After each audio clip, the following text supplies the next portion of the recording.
You're listening to the BBM Global Network with 25 years in broadcast audio and video production. Our passionate team creates content and marketing for the world of Internet Talk Radio. If you've got a passion, come join us at bbmglobalnetwork.com. The BBM Global Network. Your voice is now heard.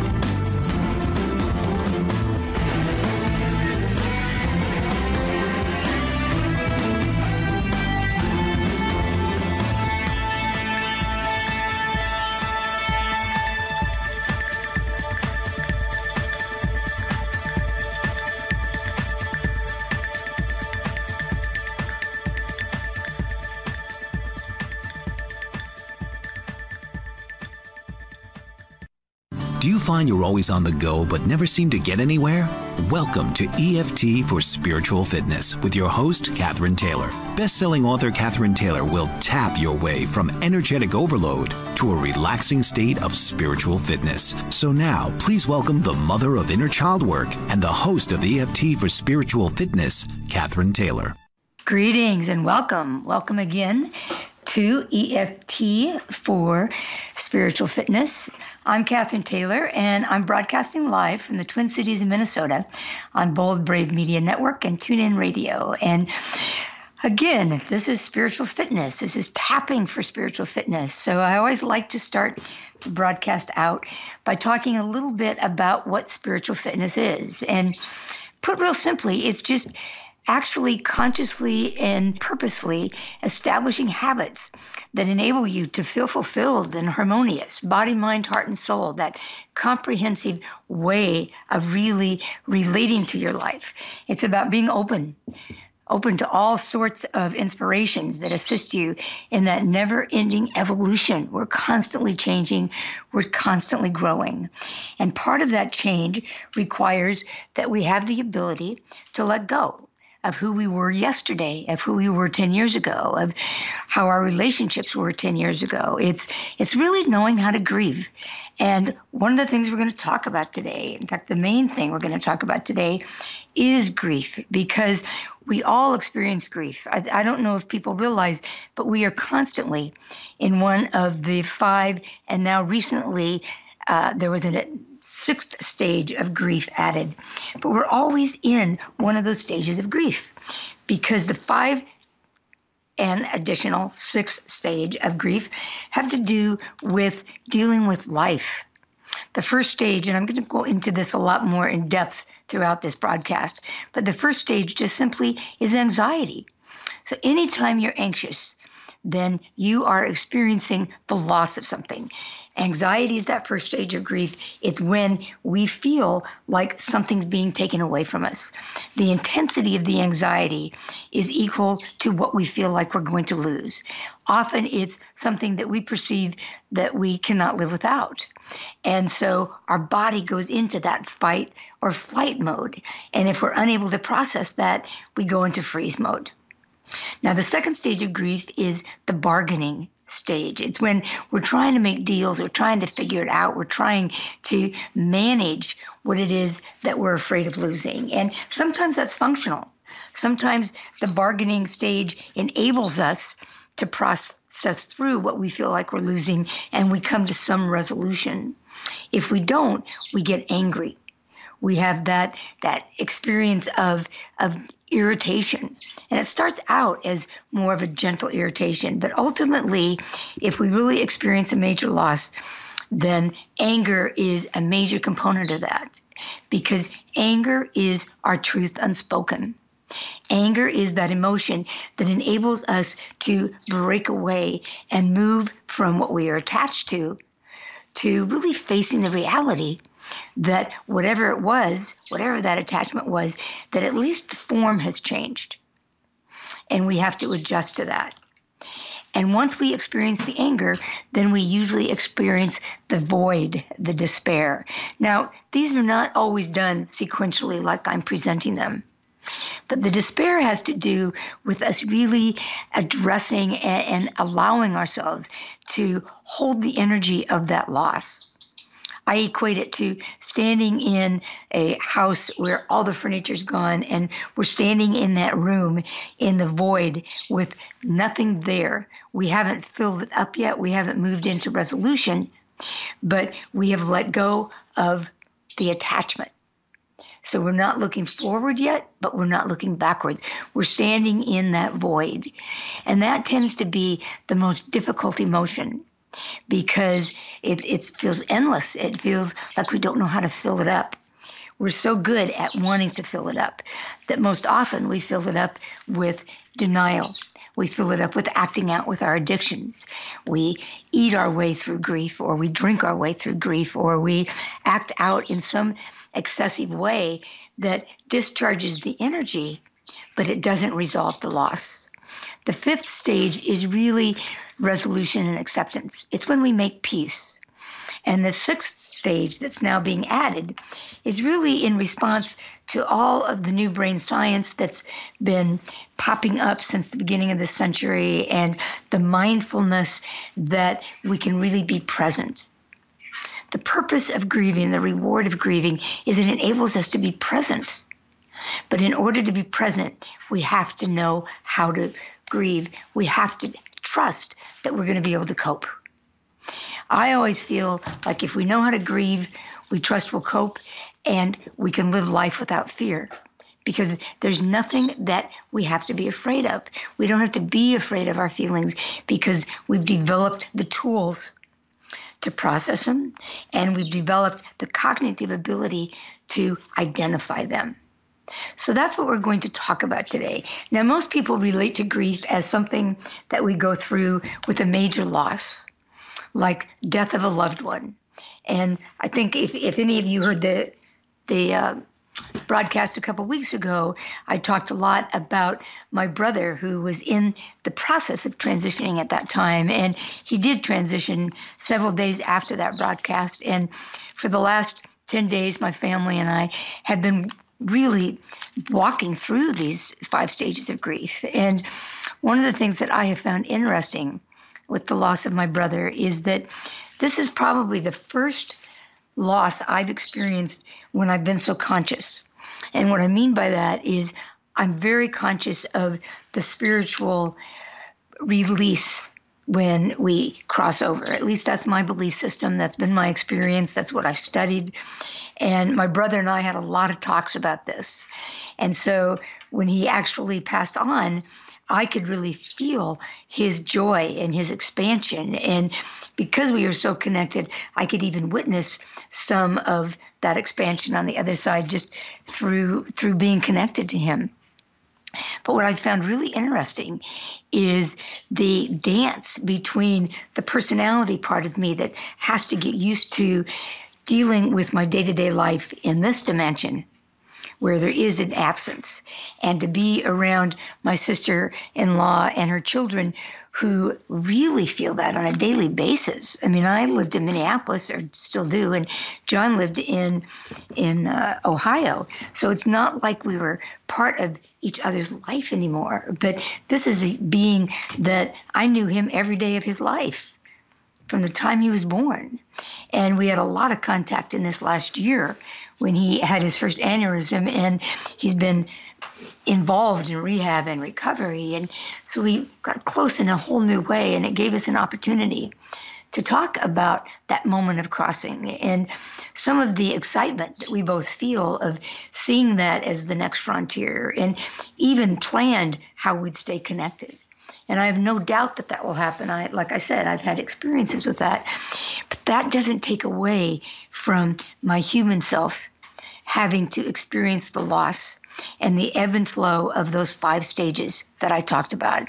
That anxiety of wondering what it's going to be like, the anxiety of the loss of being able to pick up the phone and talk to him or visit him, the loss of a sibling. This is our first sibling. There's 4 of us, or there were, and he's the youngest, and he's the first one in our family to go. And that's a different experience. Being around my sister-in-law and her children suffering from that, and his friends in the Ohio area. We're having 2 memorials, and the first one was in Cleveland. And those people are going to miss him on a daily basis. And then my nephew and I came back, and my husband and my nephew and I are going to be going on Saturday to Omaha, where John spent much of his adult life, and we were raised in Omaha. And so there's going to be a memorial there. But the minute I walked into that memorial, the country club where my sister-in-law had that and where they spent a lot of their time, it's like, even when I walked into that room, I'm such an empath that I felt the grief and went into that dimension of it. And so if you are experiencing a loss of a loved one, or if you experienced a loss of a loved one during the holidays, that really comes up, whether it happened during the holidays or not. Holidays in themselves bring up a myriad of losses.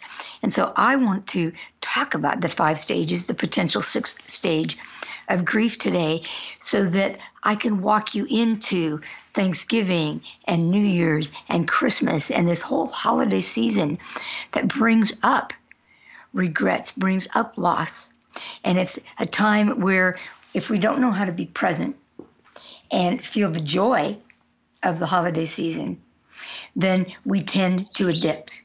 We tend to operate excessively. We buy too much. We drink too much. We eat too much. It's a period where we can really get lost in ourselves.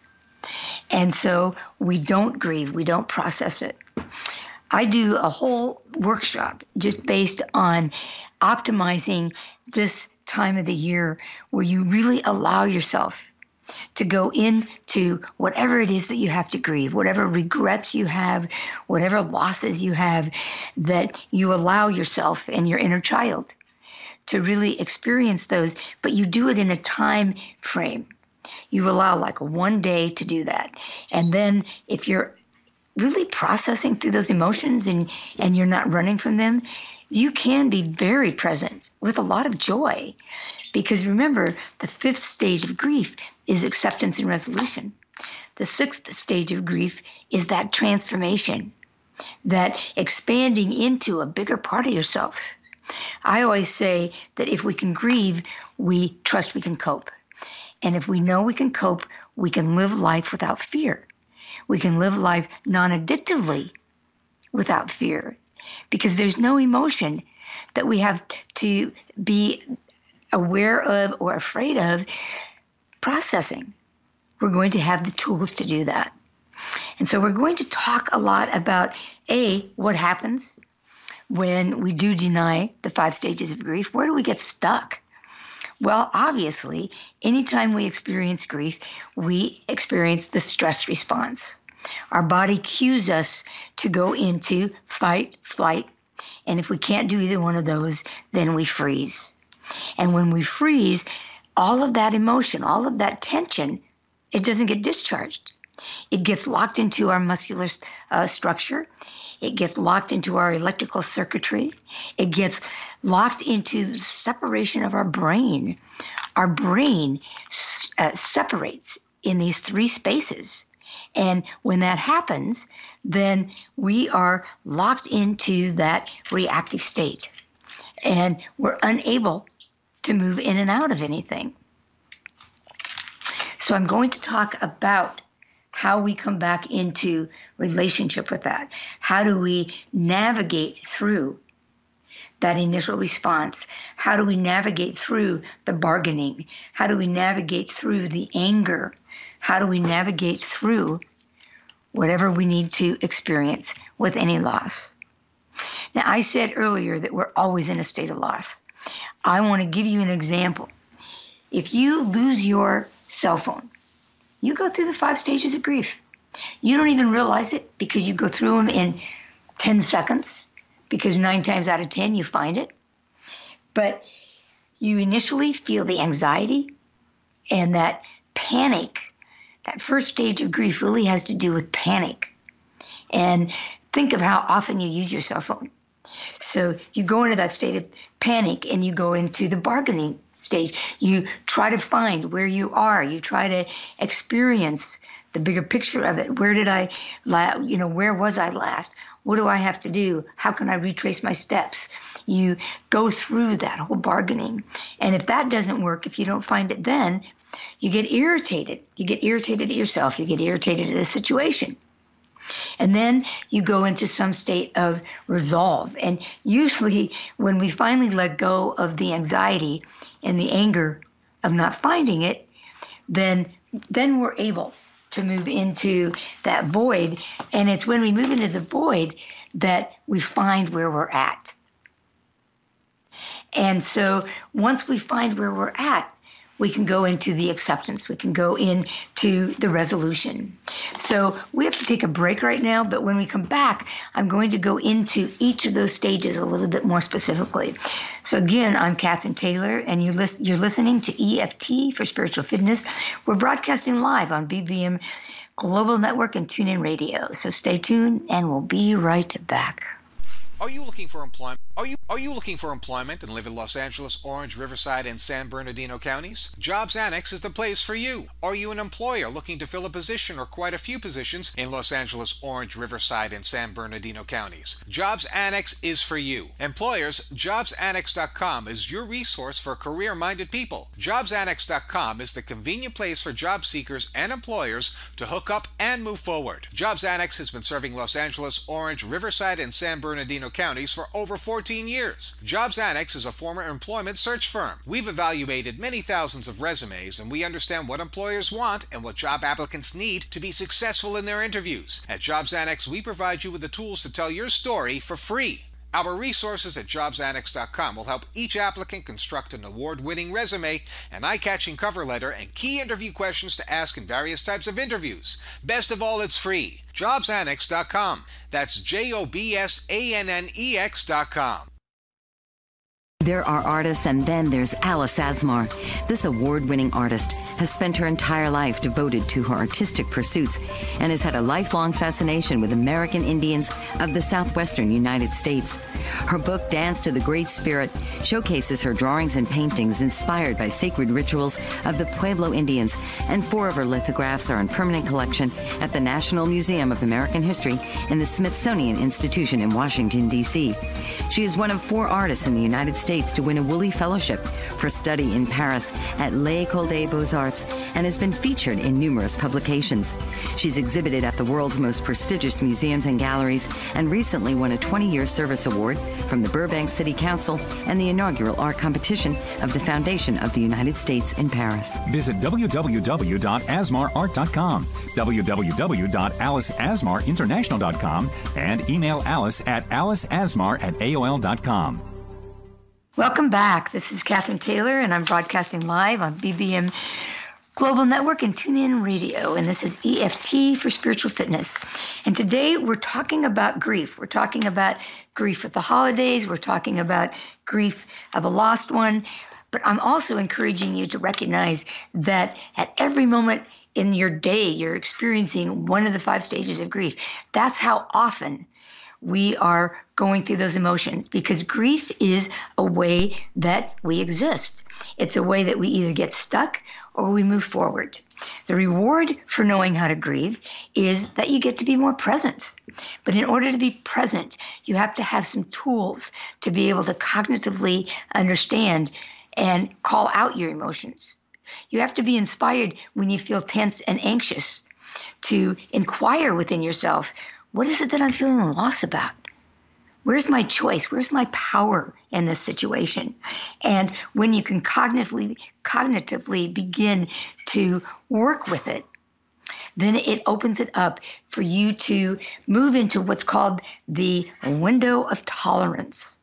The most important thing in being able to process feelings is to know how to self-regulate, to know how to move in and out of the window of tolerance so that you don't move into excessive behavior where you lose yourself and you don't close down and just deny, and then your body has to do the work for you. Whatever you don't process, your body stores.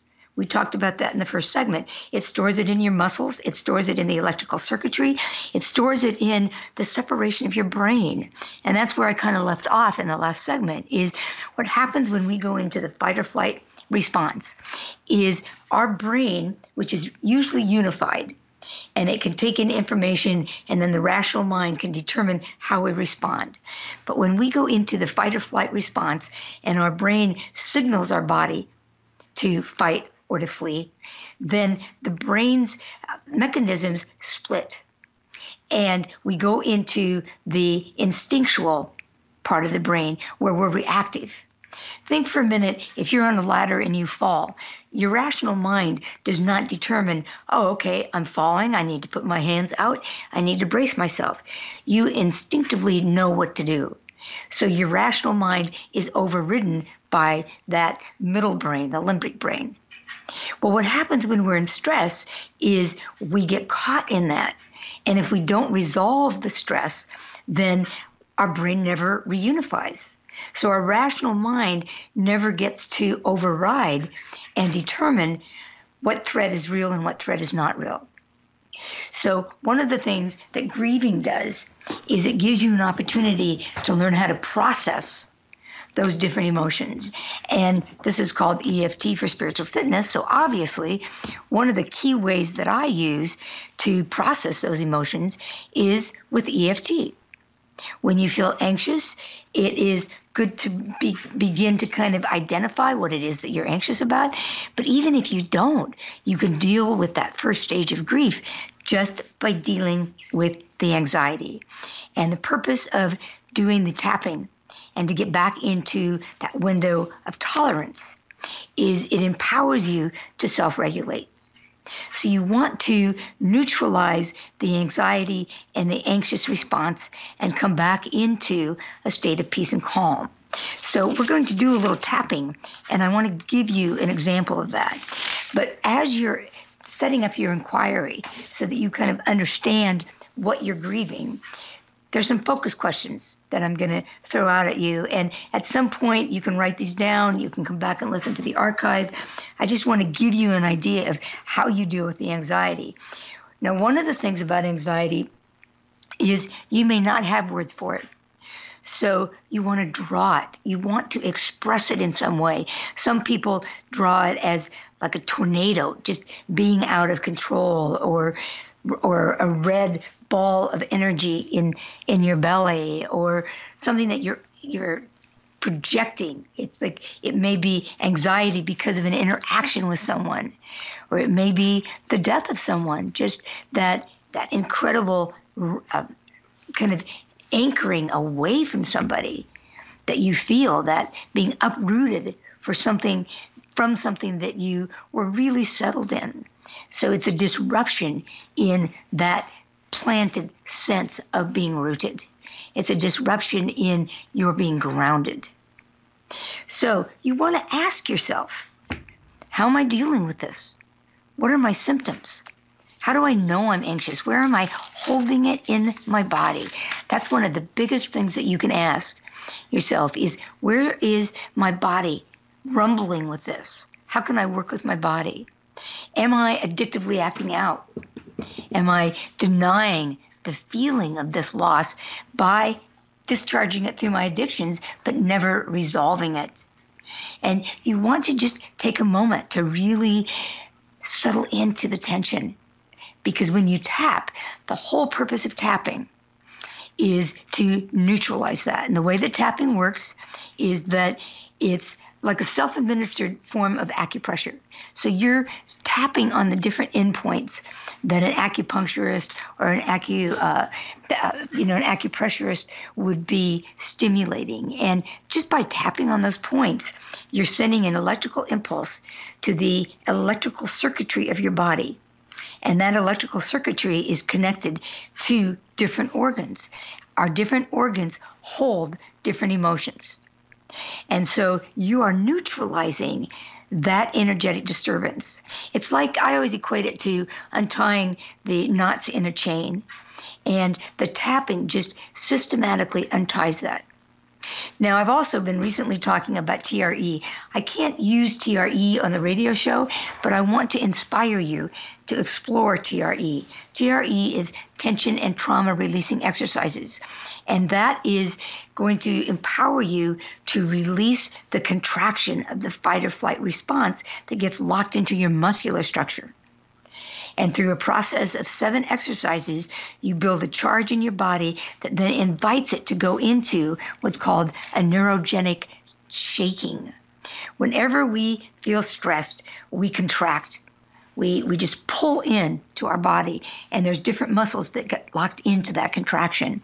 If we don't release that contraction through shaking, through processing it, then it gets stored in the body. TRE is a way to release that contraction. So Google it. Go into my website. I have a whole paper written on using EFT and TRE to discharge the energy and to work with tension and trauma. If you go to my website, which is www.EFTforyourinnerchild.com, and sign up for the e-blasts, you'll automatically get that article. So there's different ways you can deal with it. If you're dealing with anxiety, what we're going to do is a little bit of tapping so that you get a sense of how that works, how you process through it. Now, again, if you've never tapped with me, I encourage you to go to my website, which is, again, EFTforyourinnerchild.com, and go to the tab that says Interactive Tapping Explained, and that will give you everything that you need. I also, before we tap, need to read this little disclaimer, because I need you to understand that I am offering this to you as a self-help tool. It's not intended to be a substitute for any professional medical advice or any therapeutic, psychological advice.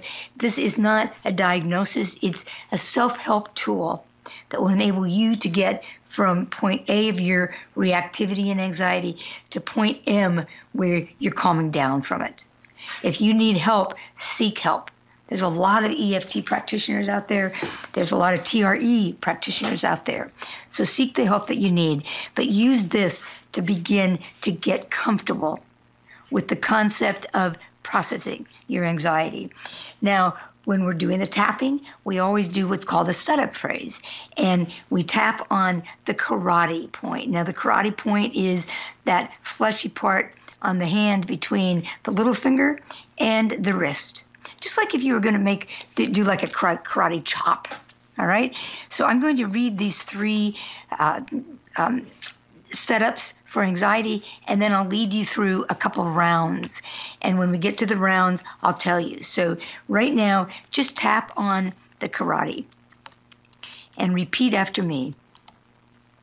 Even though I feel or felt anxious in response to this situation, and I can feel it in the pit of my stomach, I feel it in the back of my neck, or in the stress I hold in my shoulders. I love myself fully and completely. So even though I feel great anxiety with respect to the perceived loss, I now choose to work with this fear, release it from my body, so I can begin to resolve this grief. So even though I'm experiencing great anxiety about this situation, I choose to believe that I am in the arms of my higher power. And with that support, I choose to begin to let go. All right, so the setup, as you could tell, speaks about what the challenge is, which in this situation is the anxiety, and what the goal is. Remember, the goal of grieving is to get present. The goal of grieving is to move from the extreme emotion to a state of peace and calm. So now we're going to go into neutralizing it. That's just setting the intention. To neutralize it, we tap on the different points. I'll call out the different points, but again, if you haven't tapped with me, then just listen. You can even continue to tap on your karate and you'll get some benefit out of it. But the first point that we tap on is the eyebrow. It's closest to the nose, And you just tap on that while I'm saying the statement, and you repeat the statement. And then you come to the side of the eyebrow, but I'll call that out as I do it. So we're going to do the first reminder phrase is what this is called. They're just short phrases that are now neutralizing that anxiety. Really feel anxious. Feel it in my stomach, shoulders, and neck. Now you move to the corner of the eye. Cannot imagine surviving this loss. Under the eye. Really frightened regarding this loss. Upper lip. Am afraid I won't survive. Lower lip. What if I don't survive? The collarbone. Really frightened that I won't survive. Under the arm. Just want this fear to go away. Want it out of my body and soul. Rib. This anxiety, it's been with me for so long. Will it ever go away? Tap on the wrist. Will it ever go away? Top of the head. Just want this fear to be gone. Now come back to the eyebrow and just every time I say something, go to the different points. If you don't know the points, continue to tap on the karate. This is now tapping and moving from the possibility of change to conviction. Maybe if I bury myself in my arms, hold myself, comfort myself, come into the arms of my higher power. Maybe I can let go. Next point. Please, higher power, help me fill this void. Upper lip. Help me move beyond this gut-wrenching loss and fear. Lower lip. Just want to feel safe. I want to believe I can cope. Collarbone. Maybe with help I can survive. The rib. Maybe I can find the support from above and within. Wrist. I can connect. I can release this anxiety and give it to God. Chest bone. I choose to surrender to my higher self and to God. And top of the head, I am strong enough. I can survive. I can let go. All right, take a deep breath. And just kind of feel that dissipating, that anxiety.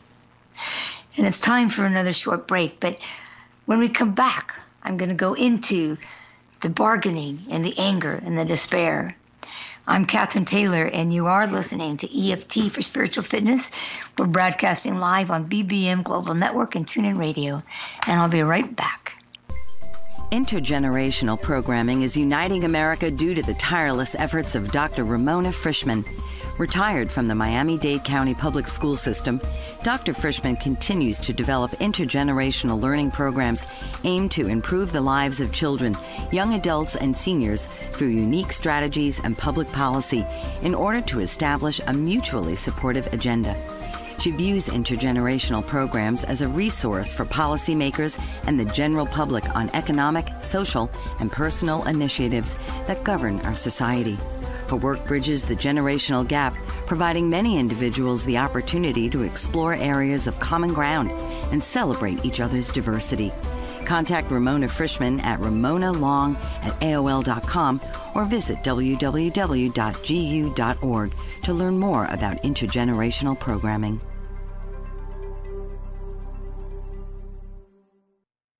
Do you battle with weight loss?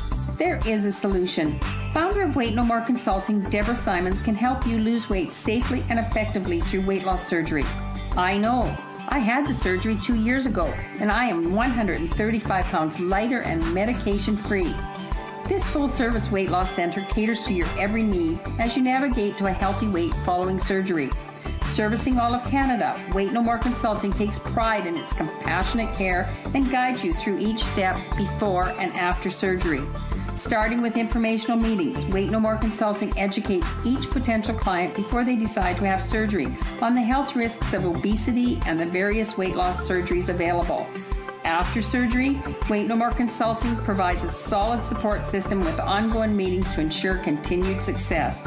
Deborah Simons and Wait No More Consulting are committed to promoting your health and wellness through maintaining a healthy weight for life.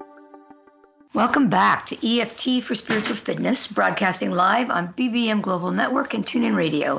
I'm your host, Cathryn Taylor, and if you're just tuning in, what we're talking about today is grief.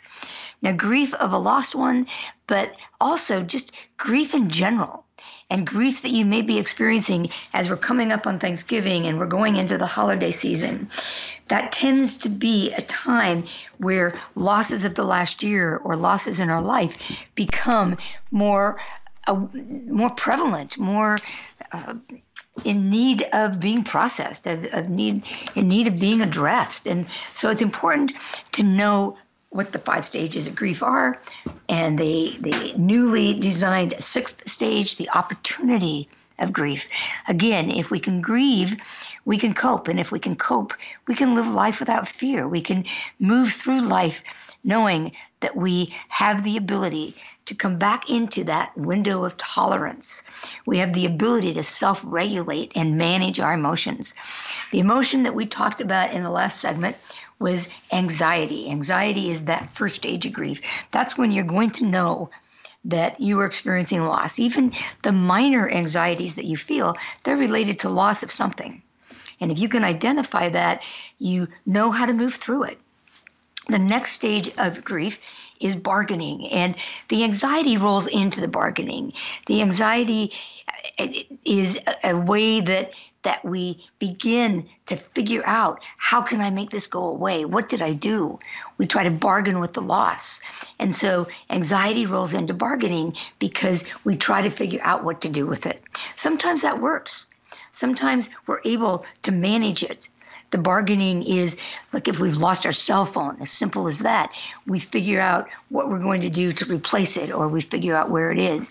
If it's a major loss, like the loss of a loved one, we're bargaining with what we did or did not say, what we were able to do in that relationship. We're bargaining with our own regrets. And it's important to make peace with those regrets, because it's not going to do any good to hold on to them. And it's not going to do any good to punish yourself with them. With each one of these stages of grief, we go through the 5 stages of grief. We go through the anxiety of our regrets. We go through trying to bargain and rationalize our regrets. We go through the anger because we're feeling the regrets. We go through just standing in the regret and letting ourselves feel that. And we go into the acceptance that maybe we didn't show up the way that we wanted to show up.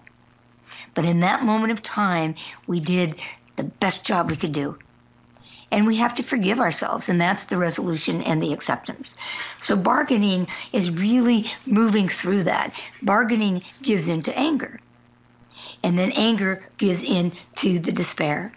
And so what I like to do once I've really dealt with the anxiety is I move in and out of the bargaining, the anger, and the despair, because they do not always happen sequentially. It's not like you bargain and then you go into dealing with the anger and then you go into the void of it. It weaves in and out, and it's important to be able to work with the flow of that. And so what I'm going to do is give you some suggestions about how to deal with each one of those, and then the tapping sequence we're going to do in this segment is going to roll those together. So the biggest one is the bargaining. You really need to figure out what it is that you regret, what your bargain is, and how you come into a peace with that. And again, part of that is rolling into the anger. Now, there's 1,000 ways to deal with the anger, but anger, remember, is truth unspoken. You're not angry unless there's something that you have not addressed. You either have not been honest with yourself or you haven't been honest with someone else. But anger has an energy of its own. And so before you can even get to the truth of anger, you have to discharge that energy.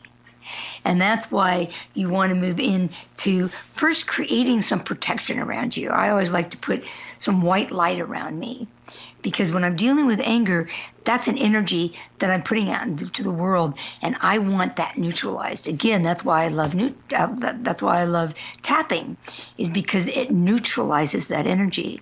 But you can also scream on a pillow. You can write an angry letter that you then burn. You can stomp. You can throw a tantrum. You can exercise. Exercise is a beautiful way to learn how to manage the anger. Exercise is a beautiful way to come back into that window of tolerance. A lot of times when I'm anxious, once I run or once I go work out, it's like it brings me back into that state of manageability. So you want to figure out ways to discharge that energy. And then meditation is going to be a way that you can drop in to just being able to tolerate the loss, being able to sit in that void. But you can't meditate if you're anxious or you're bargaining or you're angry. You just can't do it. Your body's not going to let you relax enough. What I found as a runner was that I was able to run through the stages of grief, and then I'd naturally go in to being able to tolerate the absence of whatever it was that I was letting go of, the resolution of that. So you move through the anxiety into the bargaining, into the anger, into the void. And your goal is to move through those and get to a place of tolerance of each one of those feelings. So I'm going to do a tapping sequence now that rolls all of those together, because that's how you're going to experience the grief. And one thing I want to say before I do that is, when you're grieving, if you have some spiritual belief system, it's going to make this a whole lot easier, because you're going to be able to see a spiritual purpose to your loss. Maybe not right away, but I know that my spiritual belief system has really aided me in being present in this process of the loss of my brother, because I know that that's not the end for us. And I know that there's something grander that I can experience with this in terms of allowing myself to be present. So we did the tapping on the anxiety. We're going to come into the bargaining, and I'm going to do the setup phrase to just encompass the bargaining, the anger, and the void. All right, so come back to your karate. Even though I'm experiencing all of these feelings, when I'm silent, I'm giving you a chance to repeat. These feelings of anxiety and bargaining and anger and despair, I want to be able to be present, to acknowledge that I have regrets, to talk about them, to work through them. So even though I feel the regrets, and it may be followed by the anger at myself or the situation, or by great sadness that I didn't show up in the way that I wanted to show up, that I lost what I was not prepared to live without. I want to be able to make peace with those feelings, because at that moment in time, I was being the best me that I could be. And I want to find ways to make my amends to myself, to my loved one, to the situation at hand. So even though I'm flooded with these feelings, I want to neutralize that response so I can move into a state of peace and grace. All right, shake your hands out. And I know that I'm just touching the edges of this, but there's a lot of material on YouTube for tapping and grief. Go to my YouTube channel. I have a lot of tapping sequences on each one of these stages. Go to my website and you can find material. Call me if you feel like you need help with this. Just call me at 612-710-7720.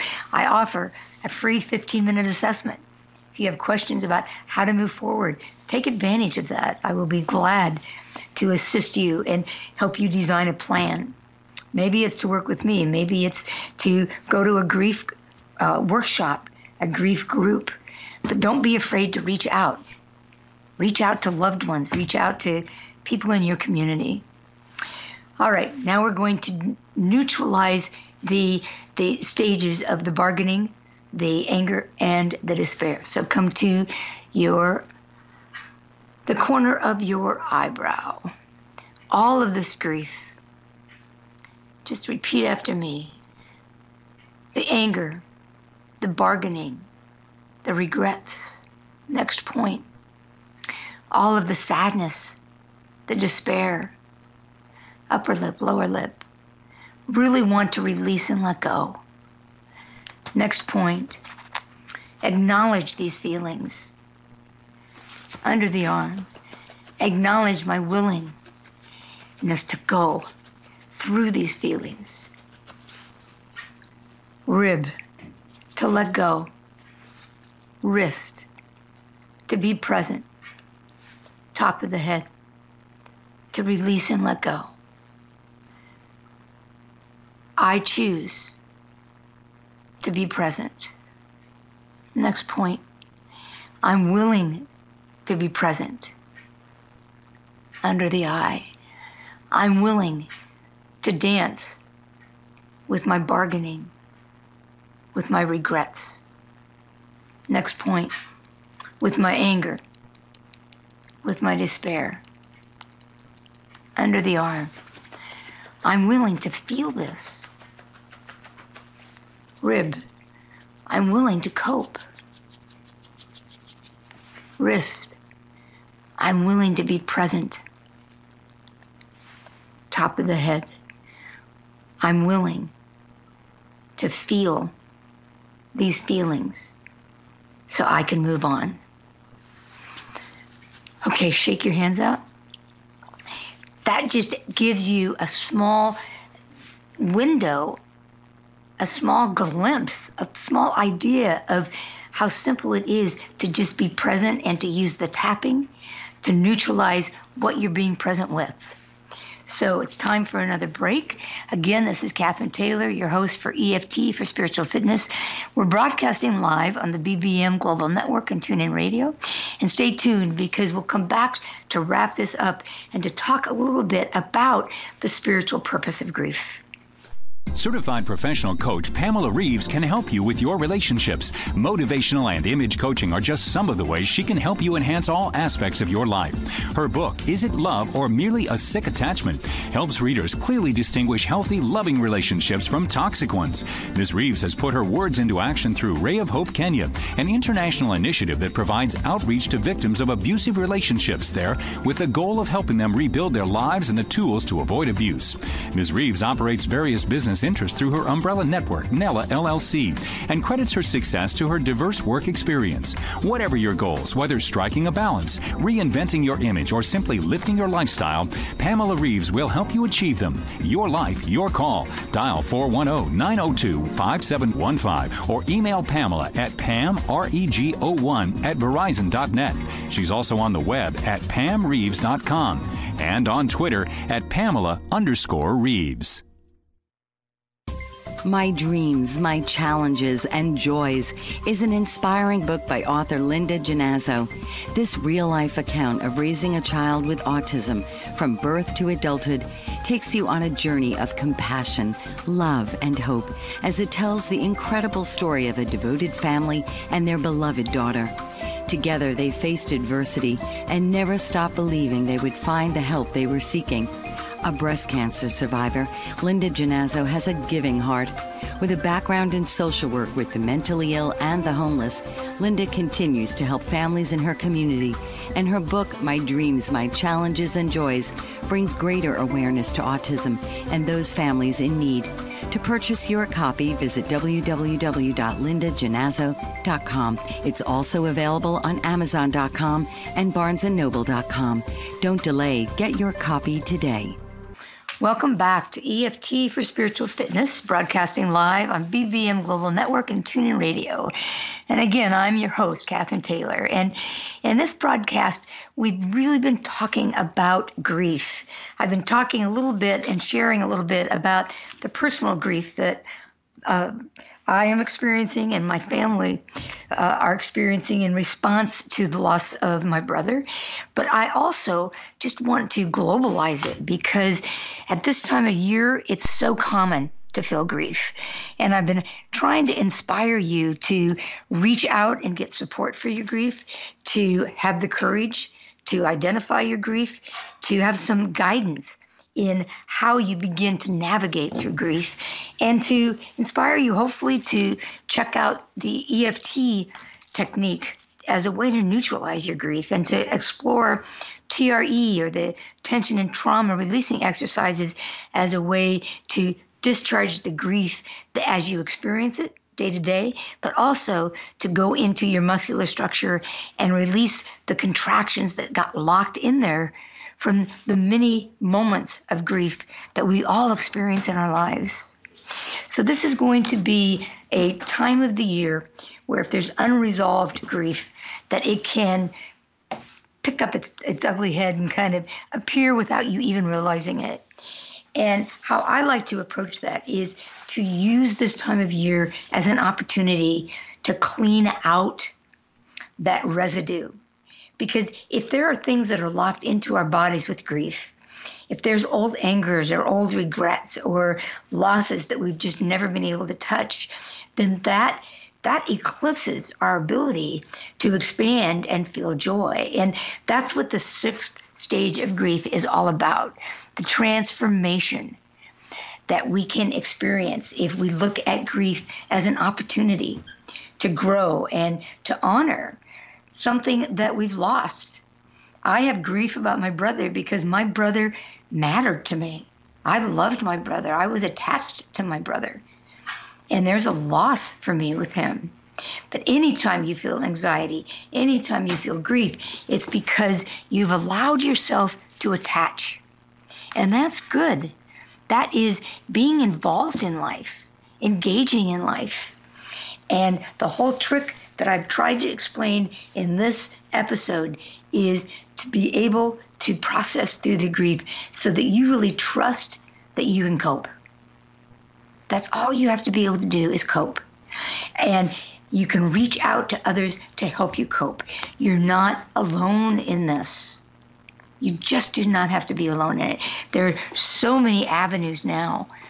Grief is becoming something that is a little bit more accepted. Our society still wants us to be stoic and to buck up. It's still considered weak and vulnerable if you allow yourself to feel the feelings, but pick and choose. You don't have to have your feelings bleed all over people that have not earned the right to be in experience with you with that. Trust the people that you express it to, but reach out. And if you need to seek professional help, reach out. If you need to go to the internet, reach out. Again, I offer that 15-minute free assessment. Reach out to me. I am so comfortable dealing with your grief and have experienced and have witnessed so much grief and helped so many people that there's just nothing that you could be grieving that would be a surprise to me. And I'd be honored to help you with it. And there's thousands of practitioners out there that hold it in the same sacred way. So give yourself that opportunity. Now, throughout this next 6 weeks or until we get into the new year, I'll be dealing with a lot of different kinds of grief. And again, I really recommend that you tune into what your own spiritual belief system is about loss, your own spiritual belief system about growth, about expansion, because that's what will make the difference. Otherwise, we can get stuck in being a victim to our losses and not moving through that. But when we can move into exploring it and seeing the opportunity of our losses as a way to grow, to expand, we can feel more joy.